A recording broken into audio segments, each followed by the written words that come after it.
에서 제기한 주식쟁이입니다. 지금 화면에 이 차트는 코스닥 차트인데요. 이 코스닥과 코스피가 연일 계속된 하락으로 지금 코스닥 차트는 지금 121선을 지지를 해서 하락이 멈춘 상태입니다. 더 이상 이평선이 장기 이평선이든 단기 이평선이든 다 깨고 날아왔고 지금 121 이평선만 이렇게 지지하고 있는 모습이고, 또 월요일장부터 내일부터 또 하락폭이 나온다면은 이제 일봉에서는 지지할 수 있는 이평선은 보이지 않는 상황입니다. 그렇죠? 그렇기 때문에 우리가 이럴 경우에는 이제 캔들로서 이 전저점 캔들이죠. 이 라인. 그래서 이런 전저점이 있었던 이런 위치까지 주가가 만약 하락이 이루어진다면, 그렇죠? 이 하락폭은 대략적으로 한 3% 정도, 3, 4% 정도 되는 걸로 보입니다. 그렇기 때문에 이런 전저점 부위까지 우리가 봐줘야 될 것이고, 일봉상에서 이평선이 없을 때, 더 이상 아랫부분에 없을 때 이제 캔들로서 전저점, 그렇다면 12월 5일 이 저가를 기록했던 이 캔들은 주봉상으로 봤을 때 어느 위치인지 그때 한번 방송에서 말씀드렸을 겁니다. 일봉에서 안 보이면 주봉과 월봉을 한번 봐라. 그렇게 봤더니 이 12월 요때 주봉상 요 위치, 그렇죠? 이 저점이 일봉상 아까 그 저점이 전저점이었고, 주봉상 480주선입니다.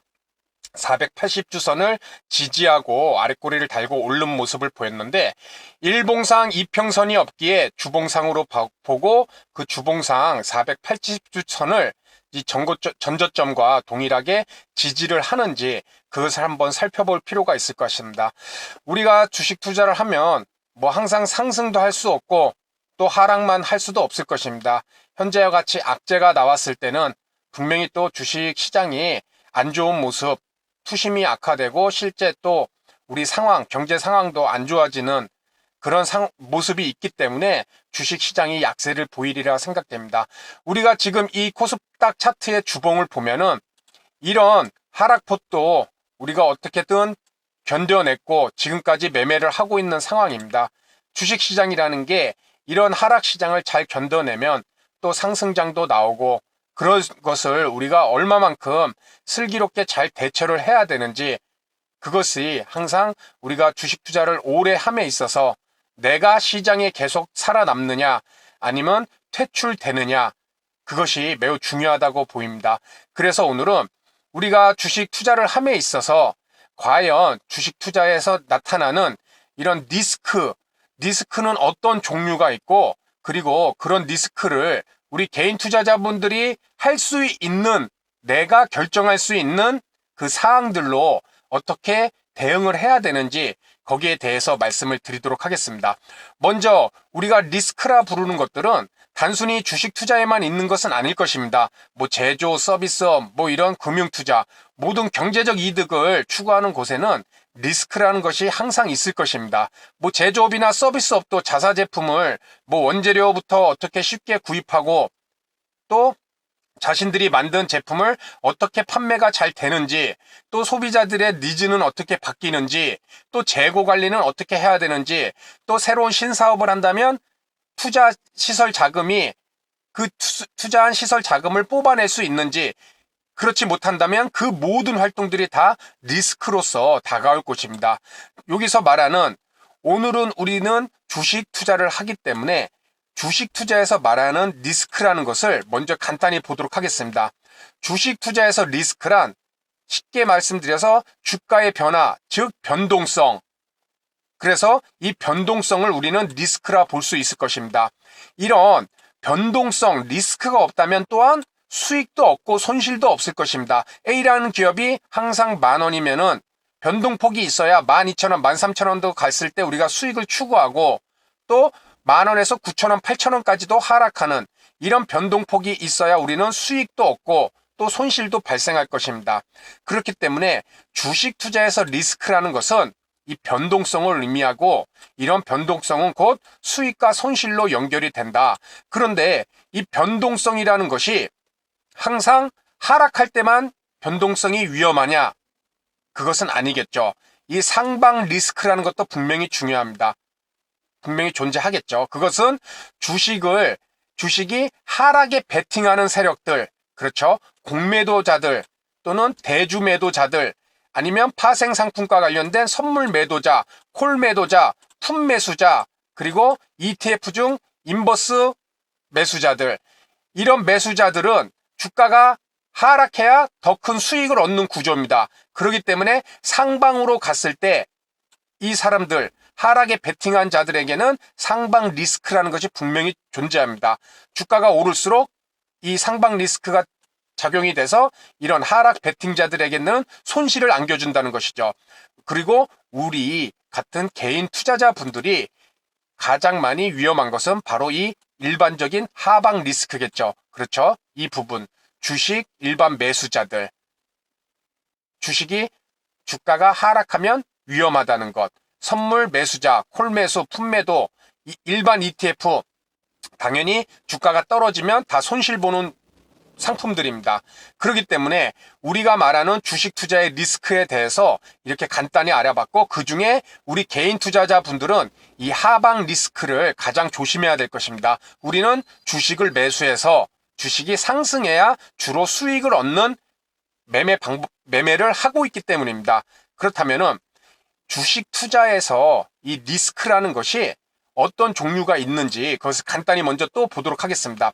체계적, 거시적 리스크입니다. 이는 주가 지수에 영향을 미치는 것이고 좀 크다는 것이죠. 범위가 정치, 사회, 경제, 주가 지수 전반에 영향을 미치는 요인입니다. 그렇죠? 과거부터 IMF, 서브프라임 사태, 일본 대지진, 유럽발 재정위기, 최근 미중 무역 전쟁, 코로나 바이러스 같은, 그리고 비체계적, 미시적 리스크, 이는 개별 종목에 해당됩니다.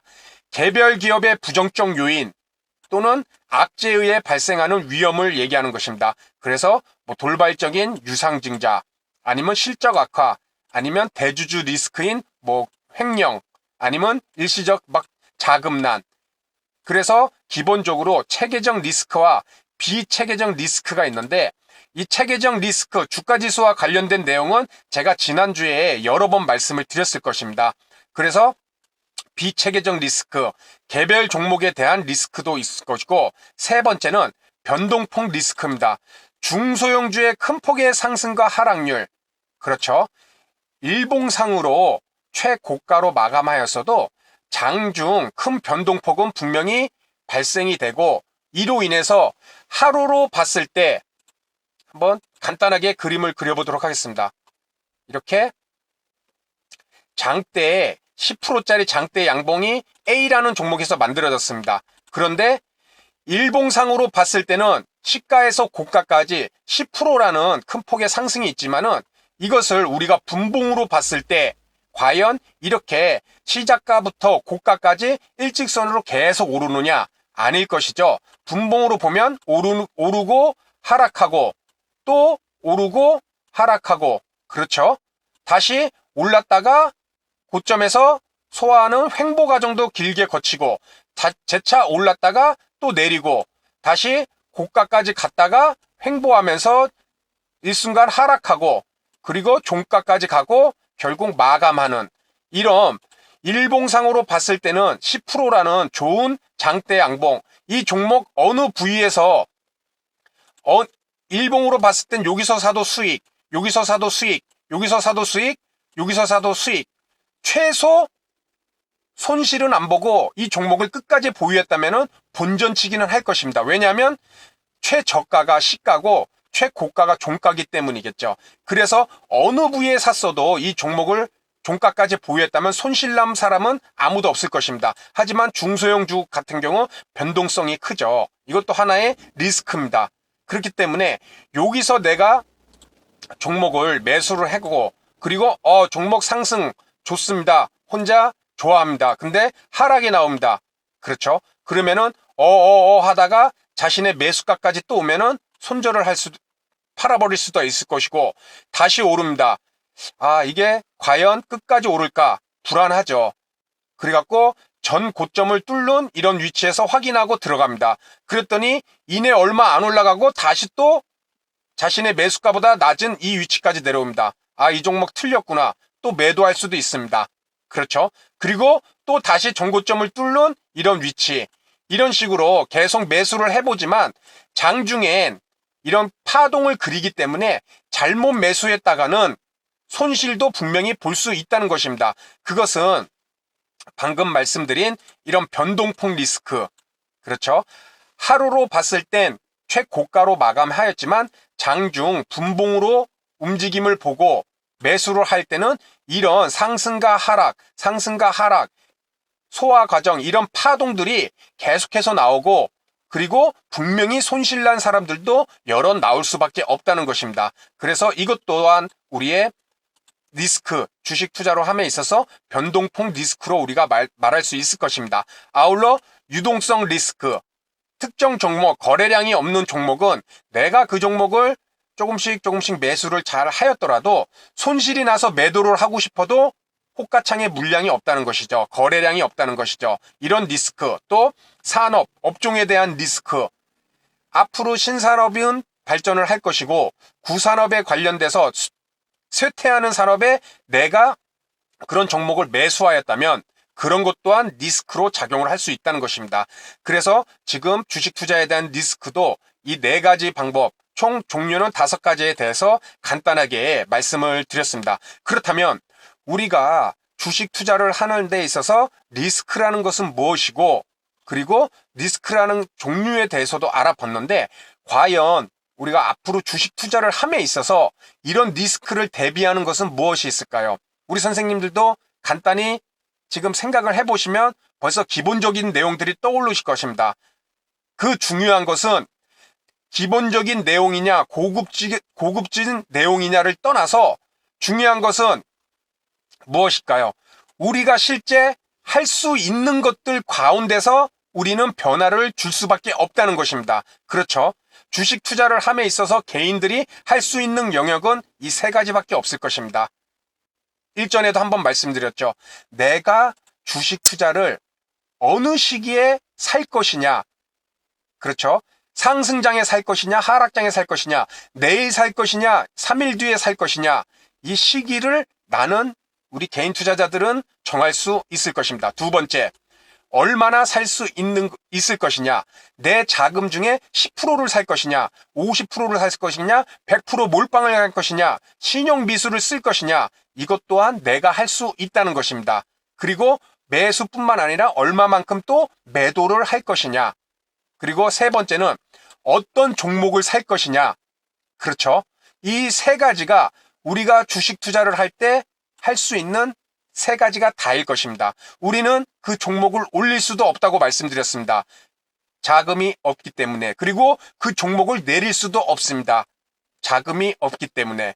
그래서 우리는 큰 자금을 가진 외국인과 기관, 그리고 개인 세력들이 올리는 종목 신호를 보고, 매매 동향을 보고, 차트를 보고, 실적을 보고, 이슈를 보고 따라 들어가서 상승 시 수익을 누리고 나오는 방법밖에 없다는 것입니다. 우리가 할 수 있는 것은 이 3가지밖에 없다는 것. 그렇다면 리스크 또한 우리는 이 3가지 방법을 통해서 관리를 할 수밖에 없다는 것입니다. 그래서 먼저 시점과 투자 형태에 대한 유연성과 융통성을 분명히 갖고 시장을 대응해야 된다는 것입니다.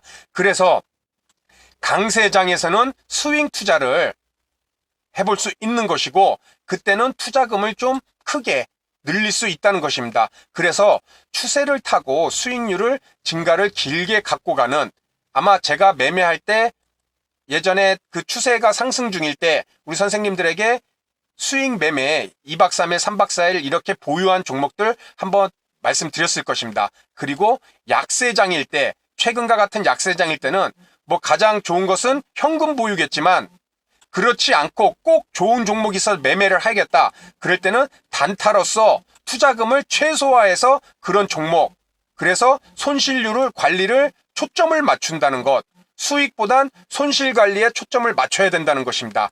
그래서 우리가 첫 번째로 주식 투자로 리스크를 관리할 수 있는 것은 이 시점과, 그리고 이 시점에 따른 강세장과 약세장에 따른 스윙 투자냐 또는 단타냐, 또 자금은 크게 들어가느냐 적게 들어가느냐, 이런 유연성과 융통성을 꼭 갖고 있어야 된다는 것입니다. 아무 때나 내 자금의 100%를 들어가서는 절대 안 된다는 것이겠죠. 두 번째는 종목과 종목을 매수를 하는데 한 종목의 몰빵이 아닌 분산 투자. 그렇죠? 제가 바스켓 매매라고 해서 우리 선생님들에게도 말씀을 드렸을 것입니다. 이런 분산 투자를 통해서 또 동일한 업종의 종목들을 여러 개 산다는 것은 진정한 분산 투자가 아닐 것입니다. 반도체 업종을 샀으면은 또 일부는 내수주 업종도 좀 나눠 사서 시장이 안 좋을 때 반도체 주도주가 떨어지면 내수주가 오르는 그런 상황들, 그런 것을 통해서 우리는 분산 투자를 꼭 갖고 있어야 된다는 것입니다.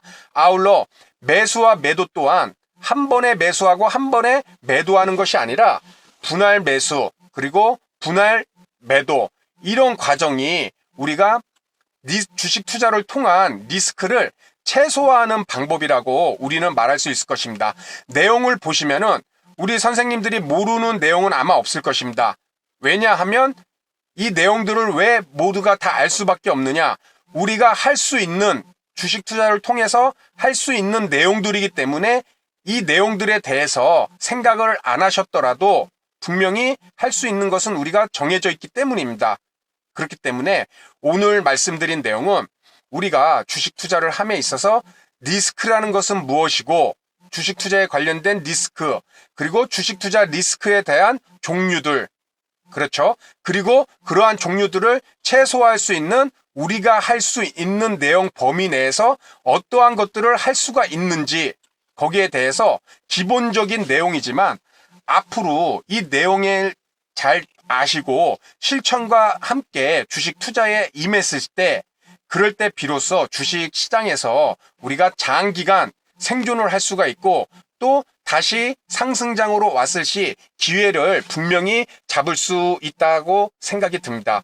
제가 방송에서 말씀드리는 그런 바스켓 매매, 또 분산 매매와 분할 매도, 이런 것들을 우리 선생님들에게 말씀드리는 것도 실질적으로 그런 과정, 강세장일 때는 스윙 투자, 그리고 약세장일 때는 단타 매매, 이런 것을 우리 선생님들에게 일부러 계속 보여드리고 있습니다. 그렇기 때문에 우리 선생님들도 오늘 말씀, 이 내용, 들으신 내용들을 한번 잘 생각해 보시고, 그래서 쉽게 매매에 연결하시기는 바로 어려우실 것입니다. 하지만 계속 노력을 하다 보면, 저 같은 놈도 이렇게 몰빵, 신용 몰빵을 밥 먹듯이 하던 사람이었는데 이렇게 매매 자세가 많이 바뀌었습니다.